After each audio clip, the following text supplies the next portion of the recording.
Producción de subjetividad. Pero primero, ¿qué o quién es un sujeto?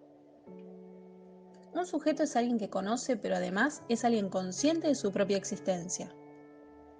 Desde su nacimiento, los sujetos comienzan a interactuar con el mundo, desde distintos ámbitos. Son producto de las redes de experiencia y de la influencia del medio en su desarrollo. Sufren transformaciones y cambios respecto a las relaciones establecidas entre infancia, sociedad, educación y política.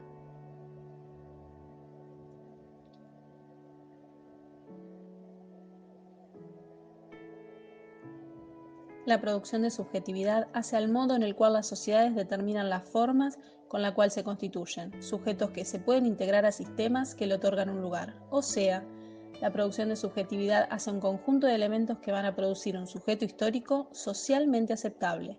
Se establece así lo normal y lo anormal, pero ¿cómo y quiénes construyen esa subjetividad? Se construye en y desde el contexto familiar, educativo, social, multimedial. Por otro lado, estos ejemplos caracterizan la construcción, reproducción y reelaboración de estereotipos de familia, género, infancia, belleza, entre otros. Esto nos conduce a pensar en cuestiones que son normales y otras que se consideran anormales. Ahora bien, ¿qué es lo normal? ¿Ser diestro? ¿Escribir sobre el renglón? ¿Medir unos 65? ¿Pesar 60 kilos? ¿Pelo largo para las mujeres y pelo corto para los hombres? ¿Recibirse, trabajar, casarse y formar una familia? ¿Qué es normal? Partimos de una perspectiva que reconoce y respeta la variabilidad de la expresión humana y las diversidades de los grupos y los sujetos en las distintas dimensiones de la vida social. Es justamente desde esta óptica que se entiende que aquello que es establecido y considerado como normal responde también a pautas culturales.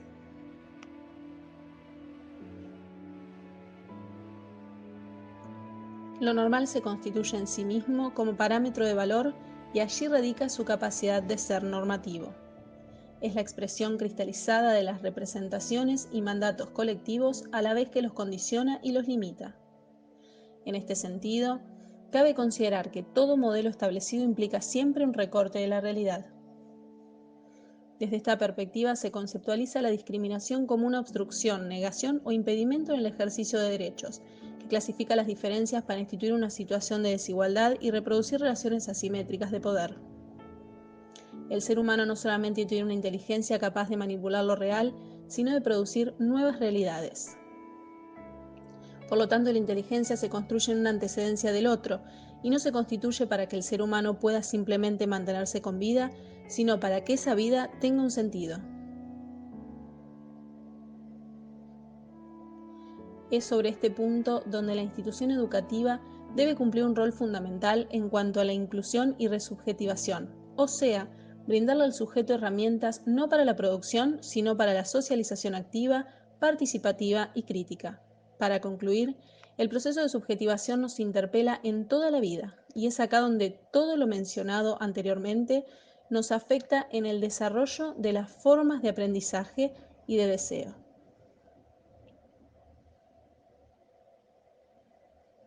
Entonces, comprensión y respeto, eso es lo importante para convivir con los demás. Y sobre todo, ¿sabes qué? No creer que uno es mejor que nadie.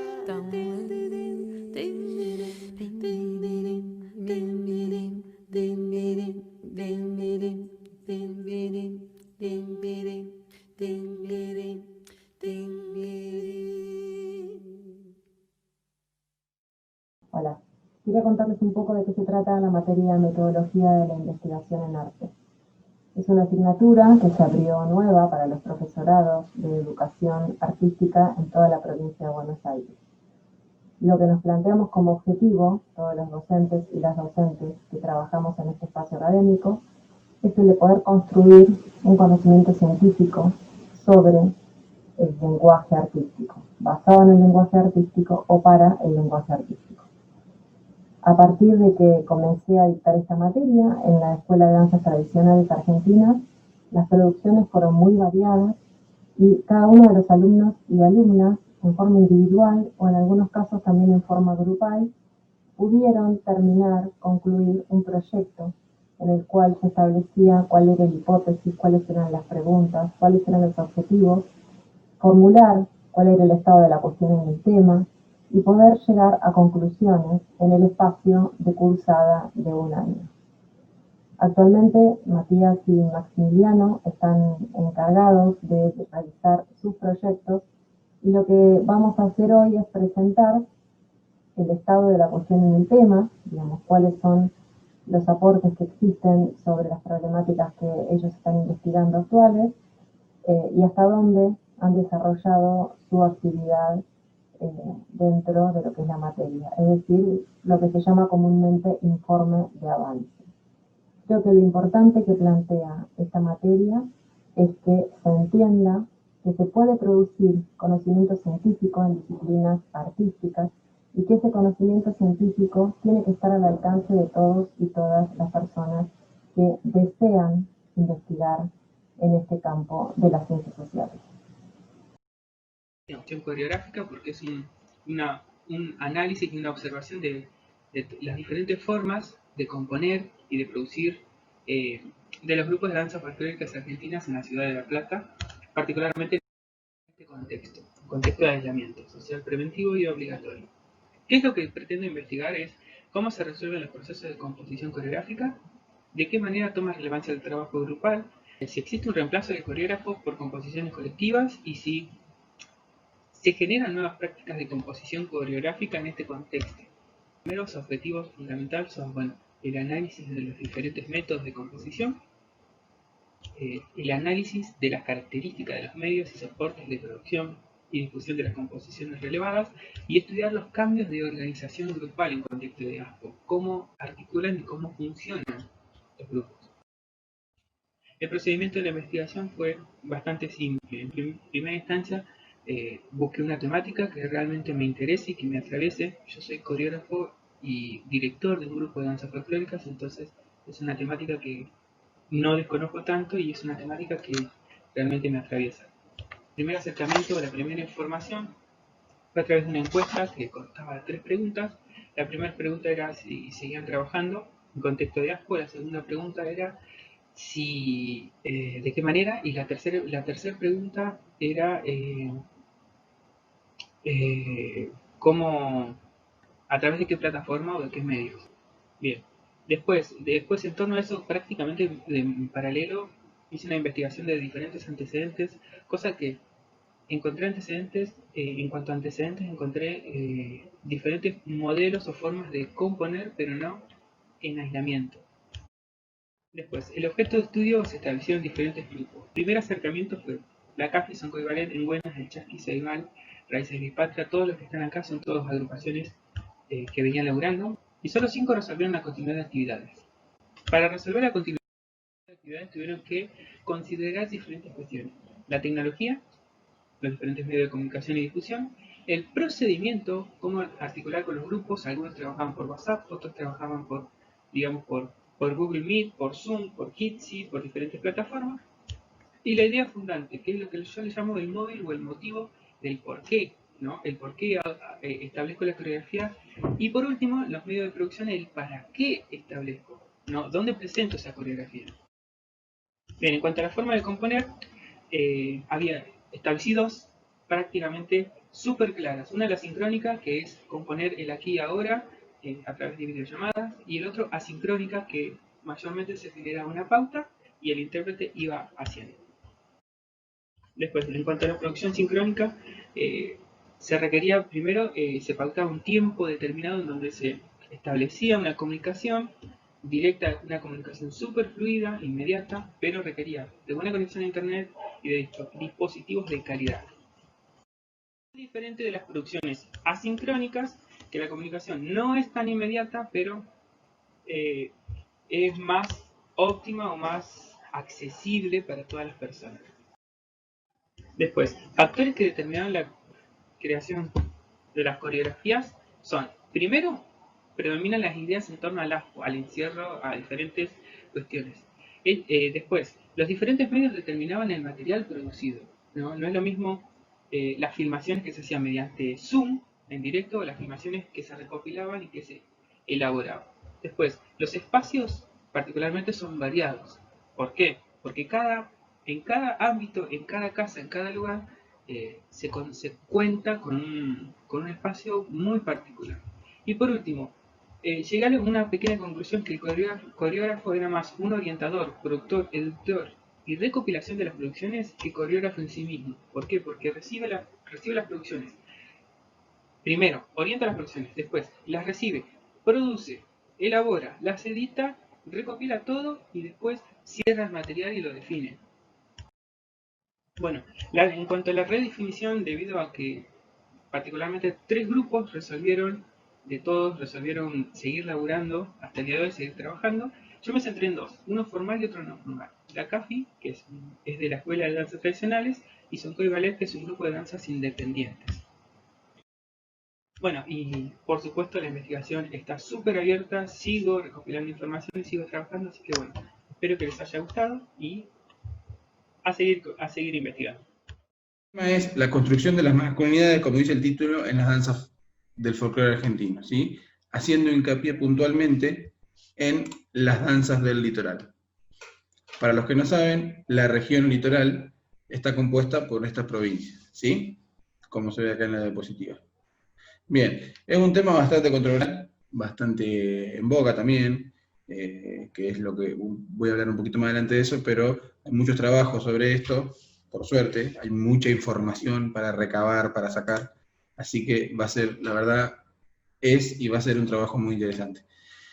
Bien, como digo en la diapositiva, uno de los puntos fundamentales es que estas danzas tienen una particularidad muy, muy grande a la hora de hablar de género, o hablar por lo menos de masculinidades. ¿Cuál es?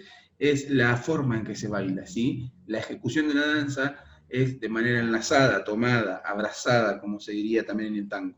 Entonces, esto hace que repensemos todo el tiempo cuáles son los diferentes roles, ¿no? Porque venimos acostumbrados a esta cuestión de que el varón es el que florea, es el que hace todos los juegos, y la dama siempre como en un lugar de sumisión, ¿no? O por lo menos en un rol muy pasivo, por lo menos para mi gusto. Acá muestro algunas imágenes para los que por ahí no están muy interiorizados en cómo es la toma, ¿sí? Como verán, el hombre es como el que lleva el mando, ¿no? Entre comillas. Acá hay otro tipo de toma, estos por ahí más en una situación de giro o de coordinación. Las diferentes formas de cómo se abordan las danzas de la región litoral. Esto es un punteo aproximado de lo que tengo, digamos, hasta acá en conciso, que son muchísima información, yo pongo recopilaciones, mucha información, bebiendo de otros trabajos de otros compañeros y compañeras, de profesores, hay muchísimos trabajos en las redes, de facultades como La Plata, como la Universidad de Córdoba y demás. Esto que comparta espacios de encuentro son porque entre las distintas escuelas de arte, o sea, la escuela de teatro, la escuela de danzas clásicas, la escuela de danzas tradicionales, las profes han creado y generado un espacio en los cuales todos los estudiantes de la materia de metodología nos encontramos y compartimos cómo vamos con nuestro trabajo. La verdad que es un encuentro y un espacio súper nutritivo, donde compartimos de todo. Las diferentes dudas que vamos teniendo, cómo vamos cada uno con nuestro trabajo y demás. Y sobre todo esto, lluvia de ideas, ¿no? Porque es lo que más también hablamos con Paula, esta cuestión de empezar como a encuadrar algunas cosas, porque surgen muchas ideas y por ahí lo que hace es que nos vayamos un poco de foco, o que me vaya un poco de foco, pero bueno, también es algo que hoy por hoy está surgiendo, que son muchísimas ideas.